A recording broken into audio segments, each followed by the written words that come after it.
Fala pessoal, nesta aula a gente vai conhecer como funciona um processo de um projeto de Data Science. Então vamos lá. Então, como a gente já conhece, né, um processo de Data Science envolve algumas etapas, né, alguns passos que são simples, né, de forma macro. A gente tem a coleta de dados, a limpeza e transformação, a análise e exploração, criação de modelos, interpretação de resultados, né? Essa é a estrutura, né? Essas são as fases, as etapas de um projeto de Data Science de forma bem macro, né? De forma bem sucinta, tá? Então, se a gente pegar e tentar entrar mais um pouco nesses processos, nessas etapas, é interessante a gente tentar mapear um possível problema, né? Um possível cenário. Então, a gente pegando um exemplo de um problema como o Covid-19, a gente pode entrar em cada uma das etapas de uma forma mais específica. Então, por exemplo, a gente inicia, né, através de algumas perguntas, né? O primeiro passo seria basicamente a gente definir algumas perguntas, ou seja, definir uma hipótese que a gente quer validar através de um experimento, através de uma pesquisa, através de um projeto, né? E basicamente depois que a gente define essas perguntas, a gente segue um fluxo, né? E esse fluxo ele é o tempo inteiro retroalimentado, né? A gente tem várias etapas que a gente tem que voltar, que a gente tem que avançar e retroceder também. Então, para a gente iniciar, a gente tem que definir algumas perguntas importantes, né? Que basicamente a primeira é, qual é o objetivo da análise? Né? Então, para qualquer análise que você vá trabalhar, é importante você ter em mente qual que é o objetivo dessa análise. Né? O que você vai fazer com esses dados? Se isso não estiver tão claro, você corre o risco de desenvolver um projeto que ele não tem muito sentido, não tem muita utilidade. Né? Isso parece simples, mas não é. Né? Se a gente não começar da forma certa, não definir bem para que serve, qual o objetivo daquela análise, qual o objetivo daquele projeto, a gente corre esse sério risco de no final desenvolver um produto, um experimento, um projeto que ele não tem tanta utilidade, né? Que não resolva um problema real. Tá? Então, o que você vai fazer com os dados? Qual que é o objetivo da análise? O que eu irei estimar ou fazer uma determinada predição? Então, se a gente pegar aqui o exemplo da Covid, mais para frente a gente vai ver mais detalhes, mas o que eu irei estimar? Né? O que eu quero descobrir a partir da minha análise, da minha pesquisa, do meu experimento? Tá? Então, partindo agora para a etapa de coleta de dados, você tem que se perguntar também onde você irá coletar esses dados. Né? Quais são os dados que eu preciso? Existem problemas de privacidade? Então, assim, com essas novas leis aí de proteção de dados, é importante você avaliar essas informações também antes de entrar no seu projeto, antes de começar de fato a análise, o experimento, a etapa de coleta. Né? São perguntas importantes. Tá? Na próxima etapa, na limpeza e análise de dados, a gente tem também que avaliar como que você vai tratar com possíveis anomalias, como você vai lidar com dados errados, inconsistentes, né? Qual será a metodologia que você vai trabalhar para preencher dados faltantes, né? Outra questão importante, por exemplo, se a gente pegar, voltando no exemplo do Covid-19, assumindo que você tem uma base de dados que tem dados de dados tabulares, né? Como você vai resolver datas inconsistentes, né? Qual é o formato, como que você vai tratar isso, como que você pode transformar essas informações. Você tem que lidar com anomalias e padrões, né? É importante identificar algumas anomalias, identificar alguns padrões que acontecem nos dados, para você saber como que você vai lidar com isso, quais os níveis de transformações, técnicas, algoritmos, ferramentas. Tá? Então isso é importante na etapa de limpeza e análise de dados. Na parte de modelagem, você vai modelar, né? Você vai construir, testar e validar o seu modelo. Na etapa de avaliação, você vai avaliar, comparar os resultados e, consequentemente, medir a performance.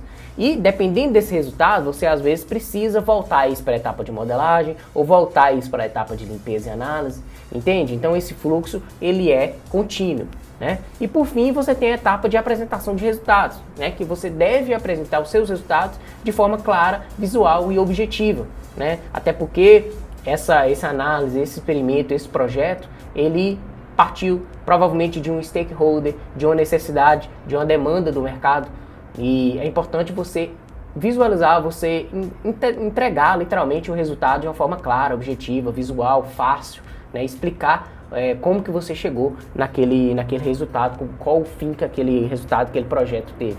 Tá? Então são basicamente 6 etapas de qualquer projeto. Então na definição de perguntas, a gente, como eu já disse, pensando de forma mais específica no Covid-19, a gente pode perguntar, por exemplo, o que causa o alto contágio do Covid-19 em um determinado país? Né? Então essa é a definição da pergunta, essa é o que você quer descobrir, né? O que você mapeou que seria interessante para a necessidade de negócio, você descobrir a resposta para essa pergunta, né? Então, na coleta de dados, você já pode pensar o seguinte: quais são os dados que eu vou coletar para mim ter informações sobre casos de contaminação, população do país, densidade do país, clima, se o país teve um bom uso de máscara ou não, né? Então, você pode ter várias variáveis que é importante você mapear e tentar descobrir, tentar coletar esses dados para que você torne viável a resposta das perguntas que você definiu na primeira etapa, né? Então, por exemplo, coletar sobre os casos de contaminação e a população do país é muito importante. Você pode gerar ali estimativas, você pode gerar proporção, né? Você pode também medir você pode medir também a questão de ver se tem lógica, uma análise entre atributos, né, o relacionamento entre atributos, para ver se faz sentido, por exemplo, clima de determinados países com volume de casos de contaminação, para ver se uma coisa influencia na outra, né? Então, são atributos que você precisa para compor o seu conjunto de dados, compor o seu dataset, que vai provavelmente te levar à resposta correta para o seu projeto, né?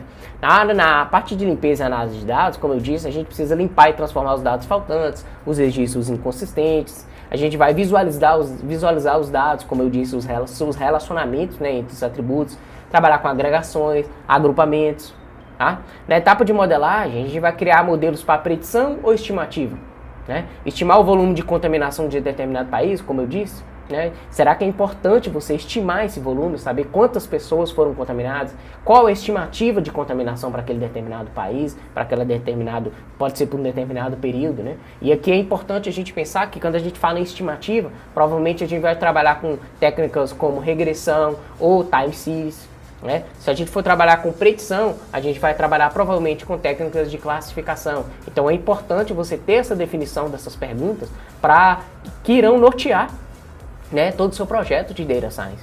E, como eu disse mais uma vez, na avaliação a gente vai medir os resultados, avaliar as métricas, comparar a performance do modelo criando um baseline. Então, se você também não mapeou um baseline antes de iniciar o seu projeto, não faz sentido, porque você precisa ter uma comparação, você precisa medir os resultados para saber se o resultado do seu modelo, da sua técnica, se ele é superior a um baseline mais simples, né? E por fim, mais uma vez, a gente precisa apresentar esses resultados de forma clara, visual, objetiva e fácil.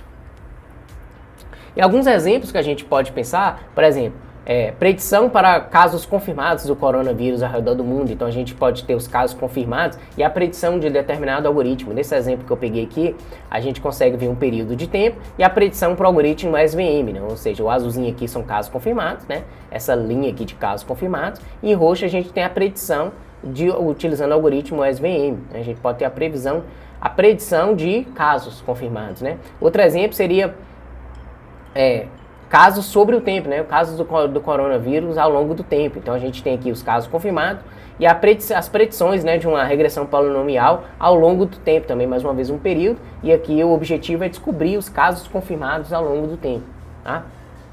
Um outro problema também, um outro exemplo, a gente pode querer estimar a taxa de recuperação de coronavírus ao longo do tempo. Então, qual que é essa taxa de pessoas que se recuperaram da doença? Então, esse problema pode ser interessante dentro de um período de tempo, a gente conseguir estimar essa taxa de recuperação. E coloquei mais um exemplo aqui, a taxa de recuperação aqui em pretinho, e aqui um algoritmo, né, que deu pra gente, não está falando aqui exatamente qual algoritmo que usou, mas é uma função, né, uma estimativa da taxa de recuperação nesse período de tempo. Então, pra gente, de forma bem clara, quando a gente está trabalhando em um projeto de Data Science, é importante a gente resolver a gente definir as perguntas e ir resolvendo e conseguindo identificar as respostas para cada uma das etapas, para a gente ter clareza no que a gente precisa para desenvolver um projeto do início ao fim, desde a definição de perguntas até a avaliação e apresentação dos resultados. Então, nesse vídeo eu tentei trazer um exemplo mais real, mostrando as possíveis perguntas, né, para as etapas de definição de perguntas, coleta de dados, modelagem, né, em cima de um problema como o coronavírus. Mas poderia ser qualquer outro cenário, qualquer outro problema e necessidade do negócio que você queira resolver utilizando um projeto de Data Science. Espero que você tenha gostado desse vídeo. Por favor, deixe seu like aqui e me fale também na seção de comentários. Até mais!